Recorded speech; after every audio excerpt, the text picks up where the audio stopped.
दर्शक मित्रों, एक भारत न्यूज मीडिया में आपનું हार्दिक स्वागत है।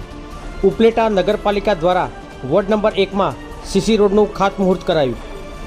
વોર્ડ નંબર 1 ના સેવાભાવી જાગૃત 108 યુવા સુધરાઈ સભ્ય અજયભાઈ જાગાણી, અશ્વિનભાઈ લાલાણી, જગદીશભાઈ વિરમગામા અને વિજયભાઈ સોલંકી દ્વારા નગરપાલિકાના કાર્યદક્ષ મહિલા પ્રમુખ વર્ષાબેન ગજેરાને રોડ બાબતે રજૂઆત કરી હતી।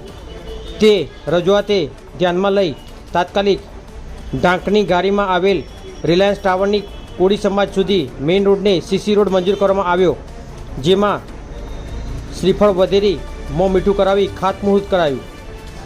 આ તકે નગરપાલિકાના કાર્યદક્ષ ઉપપ્રમુખ જિજ્ઞાબેન વ્યાસ, મનોજભાઈ નંદાણીયા,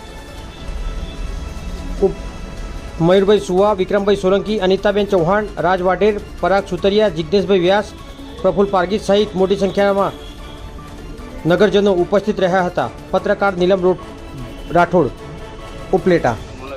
બાંધકામ ચેરમેન ઉપલેટા નગરપાલિકા આજ રોજ વોર્ડ નંબર 1 માં સીસી રોડનો ખાતમુહૂર્ત કરતા અમારા વોર્ડના પ્રમુખ શ્રી નગરપાલિકા શ્રી જિજ્ઞાબેન વ્યાસ, કારોબારી ચેરમેન શ્રી સુવા, અમારા વોર્ડના શ્રી અજયભાઈ જાગાણી, શાસક નેતા અશ્વિનભાઈ લાડાણી, અમારા દીવાપતિના ચેરમેન શ્રી અજીતભાઈ વિરમગામા તથા વિજયભાઈ સોલંકી ઉપસ્થિત ખાતમુહૂર્ત કરેલ છે અને અમારા સંગઠનના તમામ સદસ્યો હાજર રહે છે।